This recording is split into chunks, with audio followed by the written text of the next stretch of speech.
हाँ तो दोस्तों, एक बार फिर आपका स्वागत है।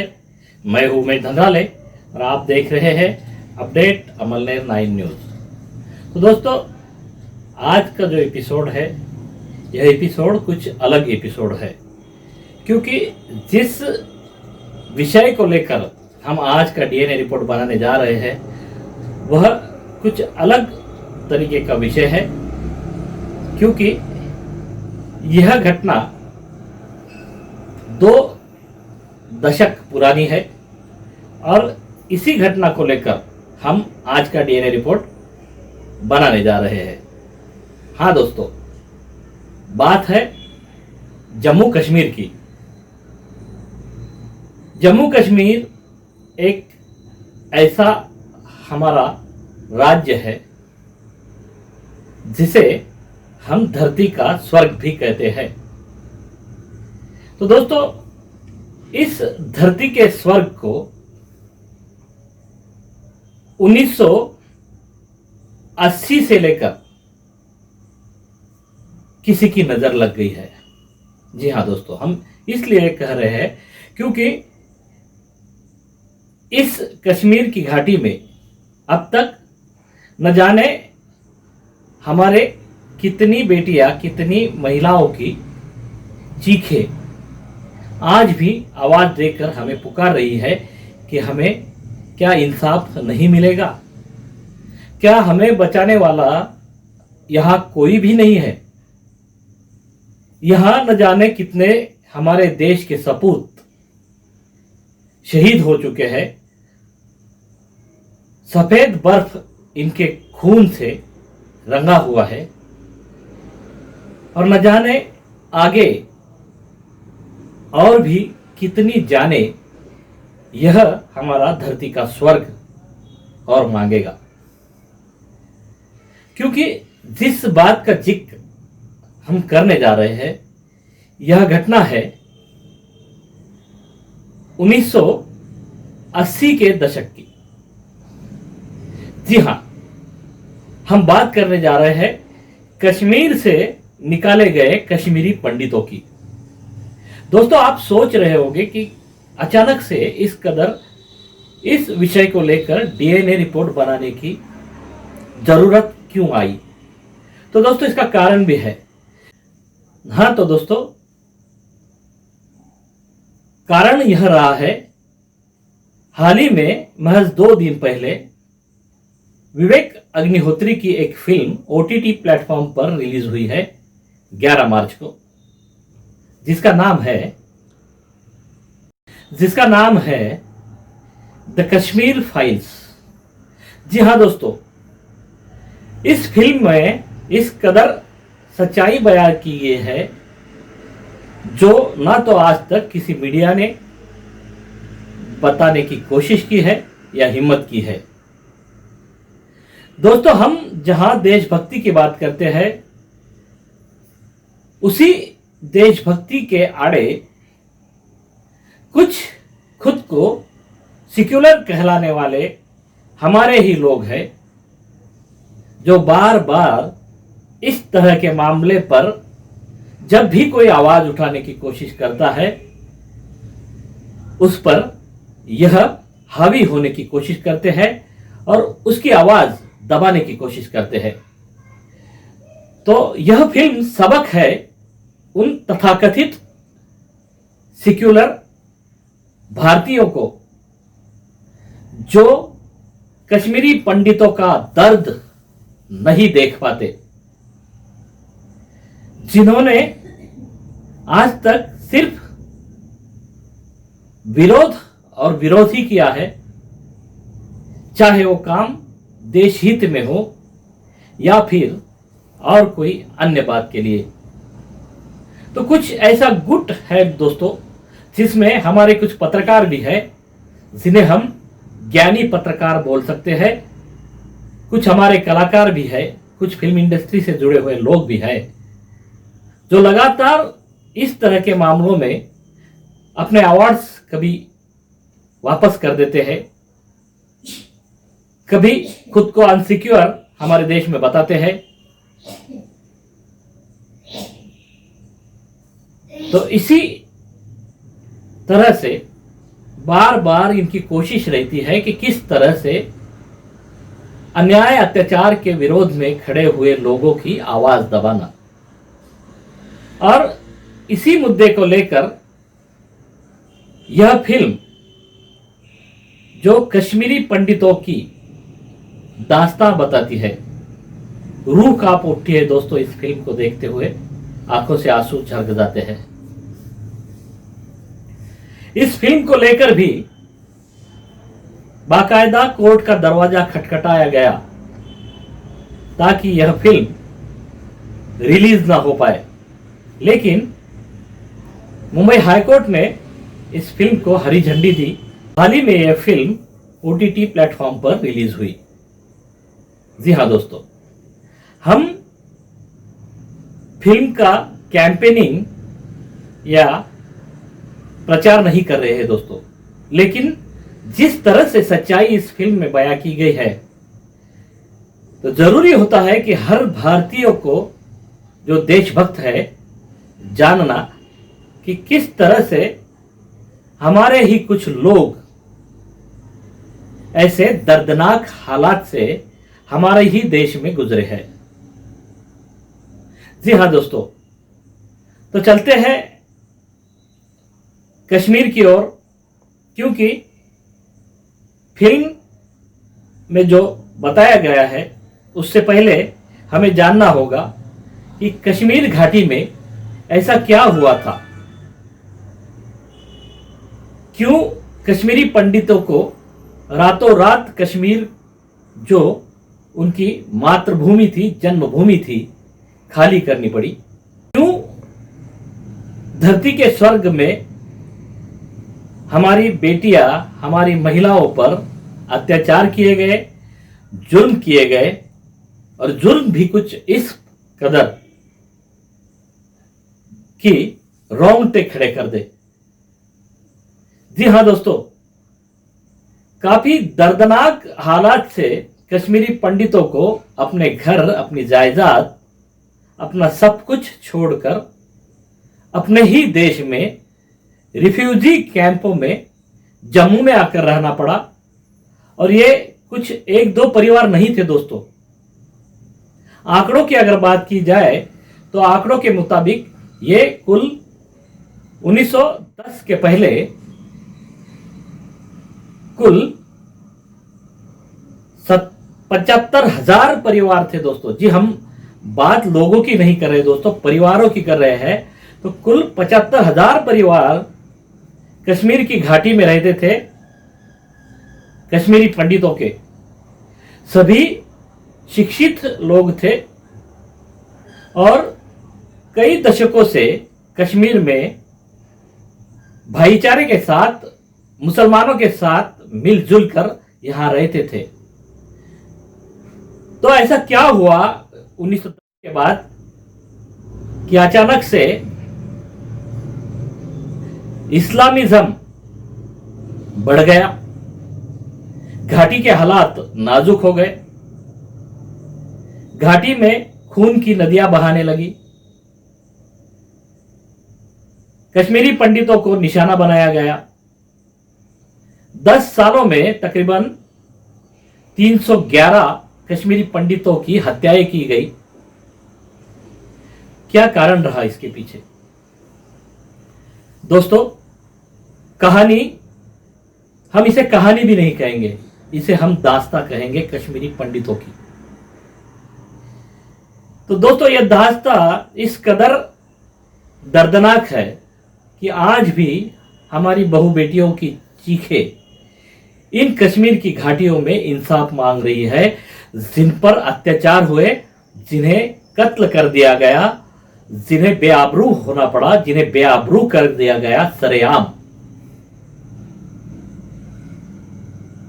तो दोस्तों, 1900 से यह सिलसिला शुरू हुआ।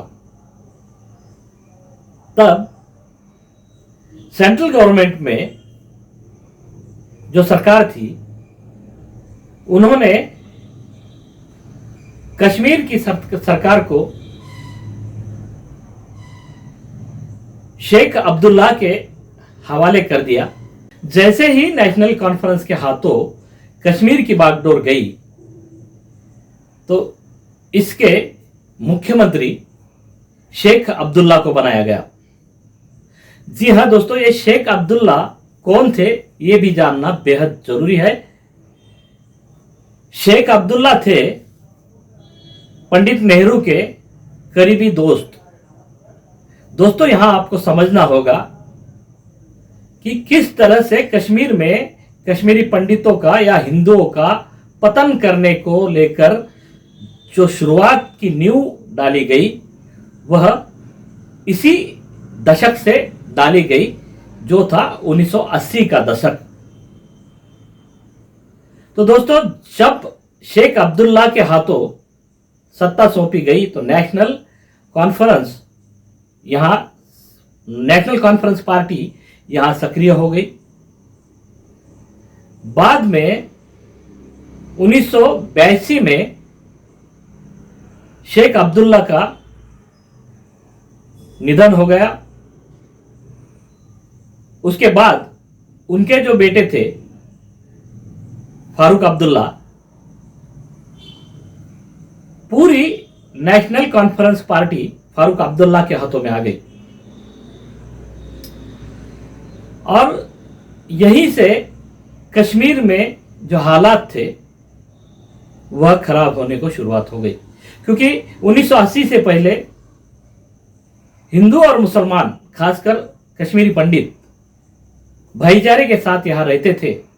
लेकिन जैसे ही 1980 में नेशनल कॉन्फ्रेंस पार्टी यहां सत्ता में आई, वहीं से इस्लामिज्म आगे बढ़ता गया और इसने रफ्तार तब पकड़ी जब 1982 में फारूक अब्दुल्ला यहां के मुख्यमंत्री बनाए गए, जिन्हें मुख्यमंत्री बनाया था स्वर्गीय राजीव गांधी ने। दोस्तों, देखिए किस कदर हालात रहे। शेख अब्दुल्ला पंडित नेहरू के दोस्त थे और उनके बेटे फारूक अब्दुल्ला को कश्मीर का सीएम बना दिया गया। तब थे राजीव गांधी सेंट्रल में। दोस्तों, 1910 से यह माफ कीजिए। तो दोस्तों, 1980 से यह सिलसिला शुरू हो गया। 1980 में कश्मीर में सेंट्रल गवर्नमेंट ने नेशनल कॉन्फ्रेंस के हाथों सत्ता सौंप दी। बाद में 1983 में फारूक अब्दुल्ला चुनाव जीतकर वहां के सीएम बन गए और यहीं से कश्मीर में जो वादियां थी, जो बर्फ था, वह लहूलुहान होना शुरू हो गया। जी हां दोस्तों, क्योंकि मुसलमानों में कुछ इस कदर यहां इस्लामिज्म का बुखार छा गया कि यहां आतंकी संगठन भी धीरे धीरे धीरे पनपने लगे, जिसके बाद 1985 में गुलाम मोहम्मद शाह को राजीव गांधी ने कश्मीर घाटी का मुख्यमंत्री बना दिया। यहां स्थानीय मुसलमानों में कुछ नाराजगी देखी गई और फिर बाद में आगे जाकर स्वर्गीय राजीव गांधी ने फिर एक बार यहां की सरकार बर्खास्त करते हुए दोबारा फारूक अब्दुल्ला का आगे चलकर यहां का सीएम बना दिया था। जैसे ही गुलाम मोहम्मद शाह को यहां का सीएम बनाया गया तो घाटी में जम्मू कश्मीर लिबरेशन फ्रंट, यह आतंकी संगठन अपने पैर जमाने लगी। जैसे ही आतंकी संगठनों ने कश्मीर में अपने पैर जमाना शुरू किया, आगे चलकर और एक गलत फैसला घाटी के लिए हम कह सकते हैं स्वर्गीय राजीव गांधी ने लिया, क्योंकि उस समय हिंदुओं में, देश भर के हिंदुओं में कुछ इस कदर मैसेज गया था कि राजीव गांधी जो है वह मुसलमानों की फेवर में काम कर रहे हैं।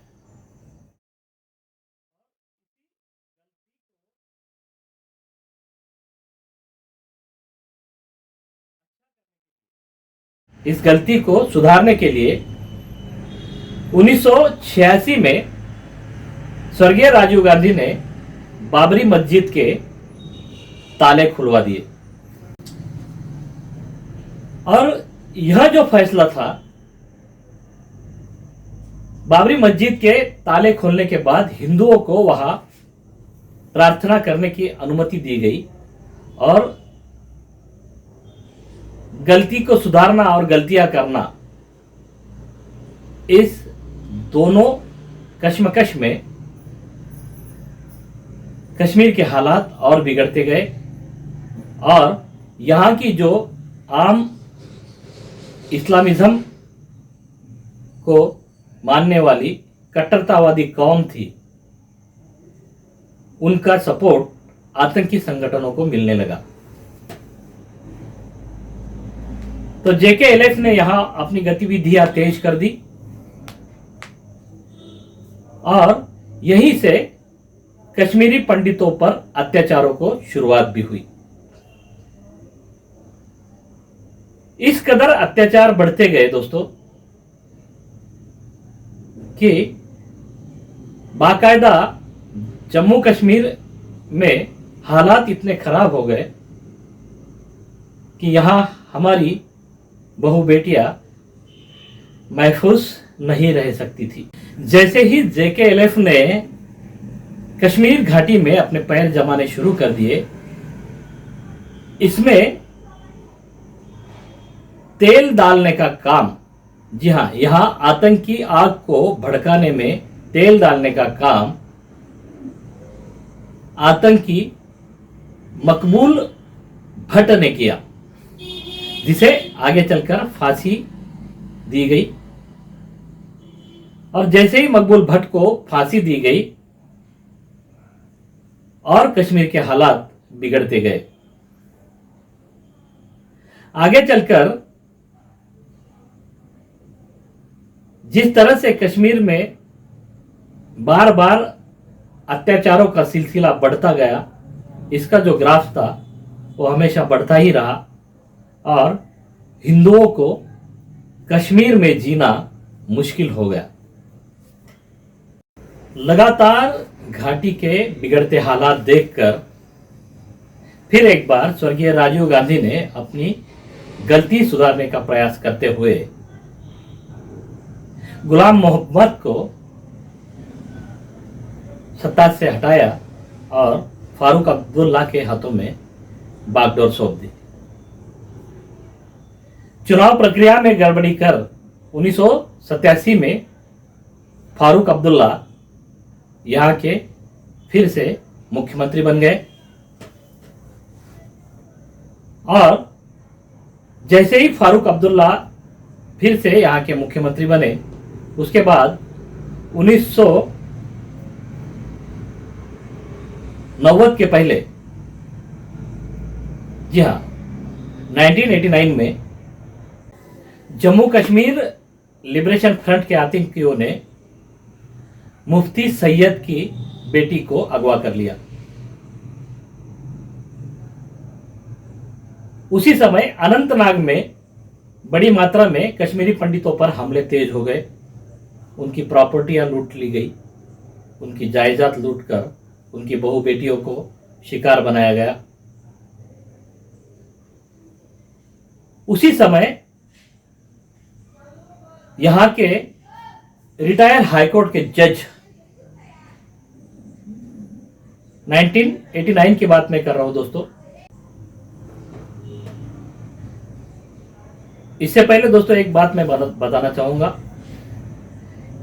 1989 में बीजेपी लीडर टीकालाल डब्ल्यू की हत्या कर दी गई। उसी समय एक पत्रकार वकील की भी हत्या कर दी गई। उसके बाद में यहां के रिटायर्ड जज, जिन्होंने आतंकी मकबूल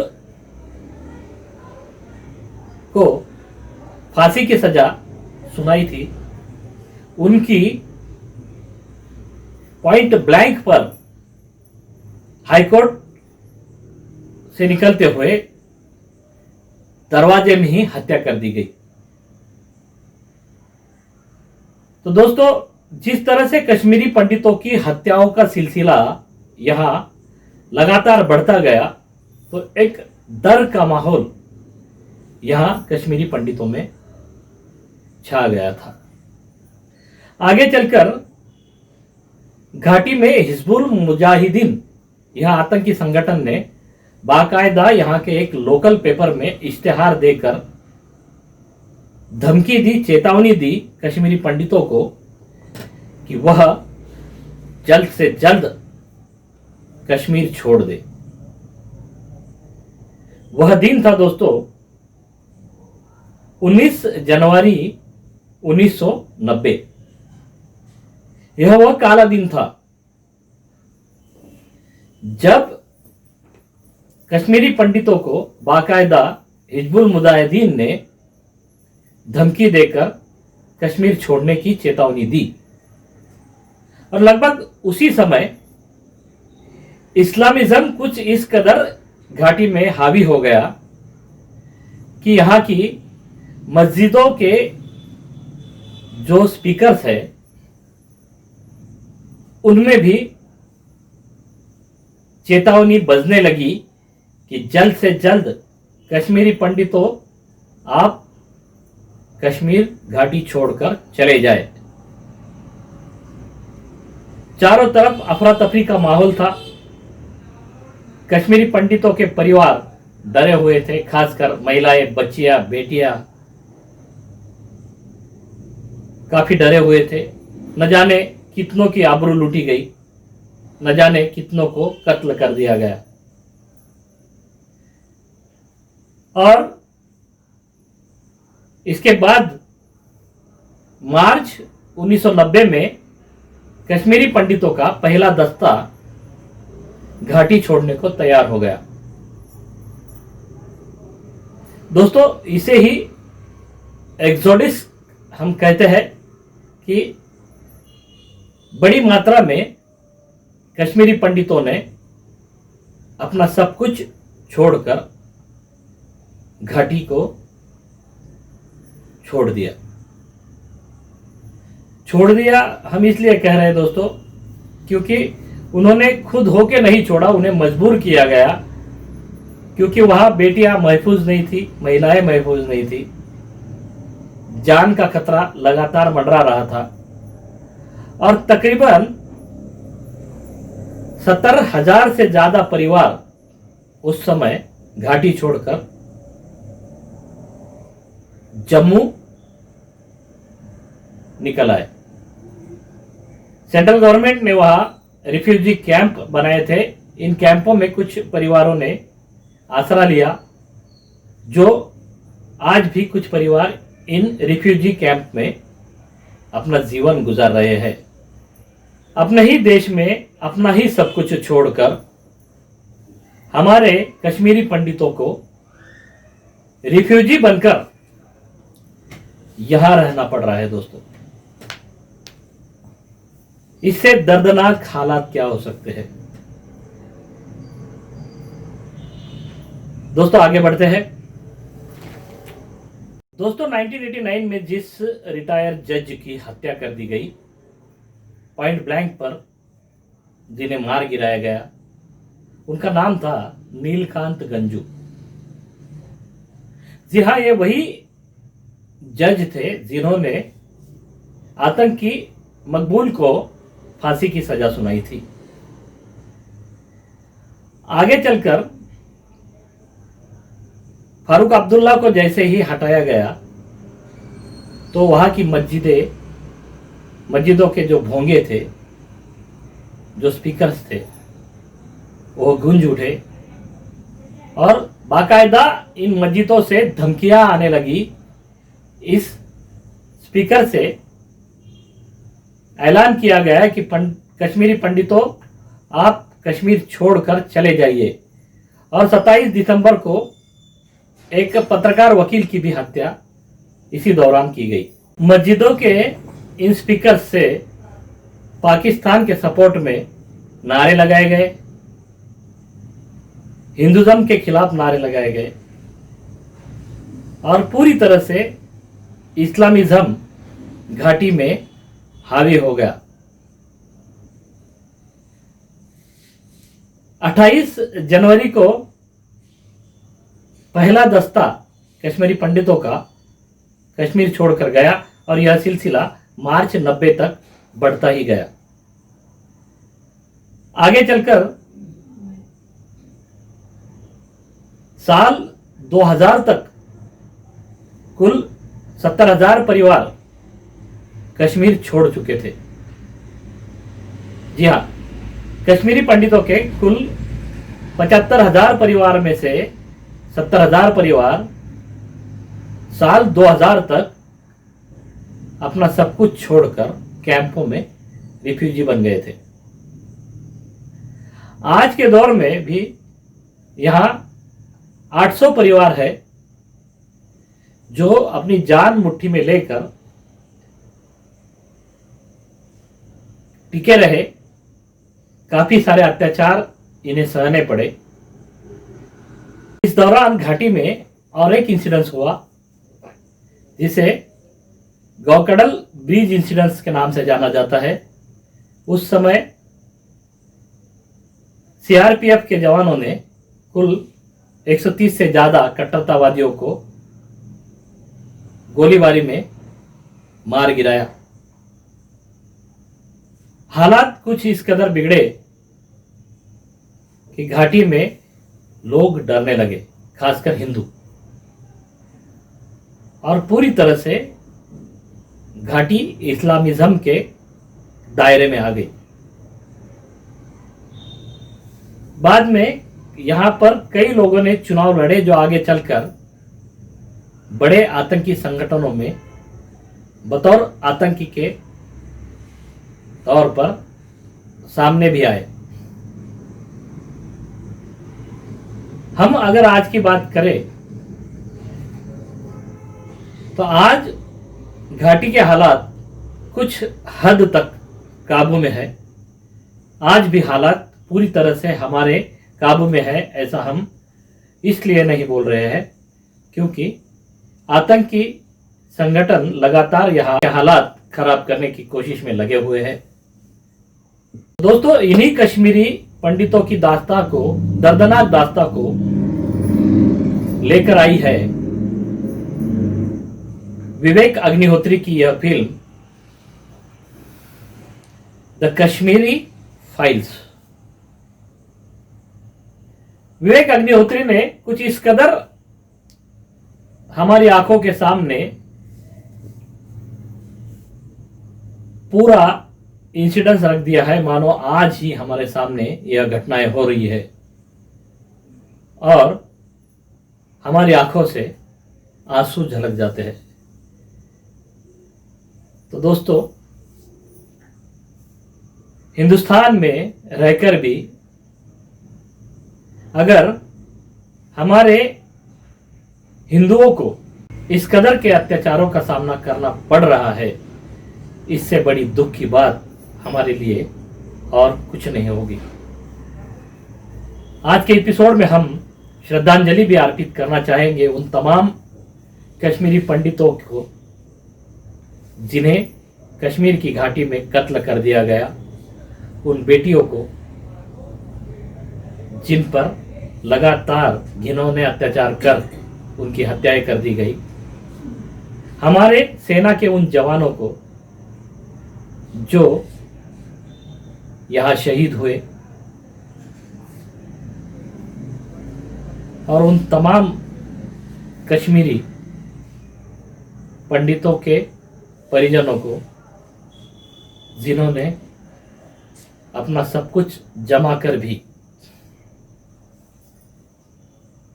अपना हौसला नहीं खोया, उनके परिजनों की हुई हत्याओं को सहकर भी अपना धैर्य नहीं खोया। अपडेट अमलनेर 9 की तरफ से हम उन्हें सैल्यूट करते हैं और ईश्वर से प्रार्थना करते हैं कि जो भी कश्मीर की घाटियों में हुआ वह कभी भी हमारे हिंदुस्तान में दोबारा ना हो। जय हिंद। दोस्तों, इन हालात में कश्मीर घाटी के जो दास्ता हम आप तक पहुंचा रहे हैं, इसमें हमारा उद्देश्य सिर्फ इतना है कि सच्चाई लोगों तक पहुंचे, ना कि किसी भी सांप्रदायिक माहौल को भड़काना हमारी नीयत है। दोस्तों, अगर आपने हमारा चैनल सब्सक्राइब नहीं किया है तो सब्सक्राइब जरूर कीजिए, ताकि आपको इस तरह के नए विषयों को लेकर हम पूरी जानकारी आप तक पहुंचा सके और नई खबरों की अपडेट आप तक हम पहुंचा सके। जय हिंद।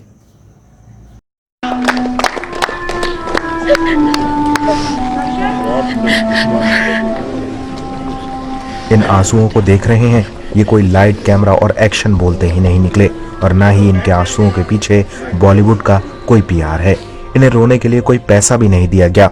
बस इन रोते बिलखते दर्शकों को 19 जनवरी 1990 का वो दिन याद आ गया जब इन्हें कश्मीर से खदेड़ दिया गया था। इनमें से किसी की मां का कत्ल कर दिया गया, किसी की बहन के साथ बलात्कार हुआ, किसी के भाई को जिंदा जला दिया गया, किसी की बीवी को गोलियों से भून दिया गया और किसी के पति को बीच चौराहे पर लटका दिया गया। सोचिए, 32 साल तक इन कश्मीरी पंडितों पर बॉलीवुड ऐसी कोई फिल्म नहीं बना सका जिसमें इनकी सच्ची कहानी को बताया जाए। विवेक रंजन अग्निहोत्री की फिल्म द कश्मीर फाइल्स को जब इन लोगों ने देखा तो अपने दर्द को नहीं रोक पाए और फूट फूट कर रो दिए।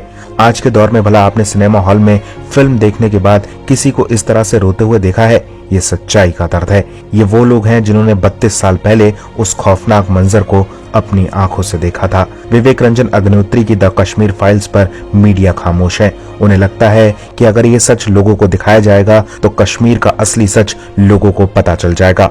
फिल्म में अनुपम खेर और मिथुन चक्रवर्ती जैसे दिग्गज एक्टर्स हैं, लेकिन फिर भी इस फिल्म के प्रमोशन से मीडिया हाथ खींच रहा है और जो बॉलीवुड एक्टर्स आजकल एक दूसरे की फिल्मों का प्रमोशन करते हैं वो भी इस फिल्म पर चुप्पी साधे बैठे हैं। कश्मीर पर अब तक जितनी भी फिल्में बनी हैं उनमें कहीं भी कश्मीरी पंडितों के दर्द को नहीं दिखाया गया। साल 2020 में विदु विनोद चोपड़ा की फिल्म शिकारा को कश्मीर की सच्ची कहानी बताकर बेच दिया गया था, लेकिन उसमें दर्शकों के साथ धोखा किया गया। फिल्म का एजेंडा तो कुछ और ही था, इसलिए कई कश्मीरी पंडितों ने सिनेमा हॉल में ही विदु विनोद चोपड़ा को फटकार लगाई थी। लेकिन अब द कश्मीर फाइल्स में इनका सच जब पहली बार सबके सामने आया तो इनके आंसू नहीं रुके। आज की पीढ़ी को तो पता भी नहीं होगा कि कैसे कश्मीरी पंडितों के साथ अत्याचार किया गया। 11 मार्च को ये फिल्म रिलीज हो रही है। ये मौका है जानने का कि आखिर क्यों कश्मीर आज दहशत के मुहाने पर खड़ा है। हो सके तो देखिए, अपने साथियों को भी दिखाइए, वरना हमेशा कश्मीर पर भ्रम चाटते रह जाएंगे। अरे अरे अरे क्या कर रही हैं आप? क्या कर रही हैं? Thankful to you to bring our story out.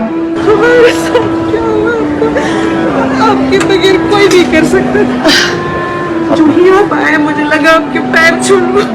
आपने हमारा दर्द, आपने हमारा दिल, जो वो औरत ने किया वो हमने सबने देखा, वो हम सब ने देखा। मुझे लगा मुझे कुछ हो जाएगा।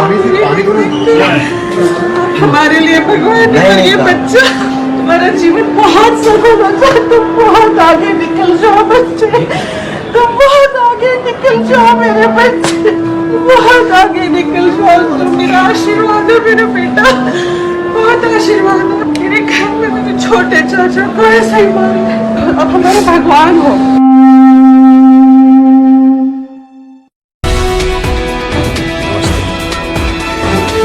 ईश्वर की कृपा और आप सबके प्यार और आशीर्वाद से अनुपम खेर हूँ, पात्र बनता हूँ, अभिनय करता हूँ, हंसाता रुलाता हूँ, यही मेरा सारांश है।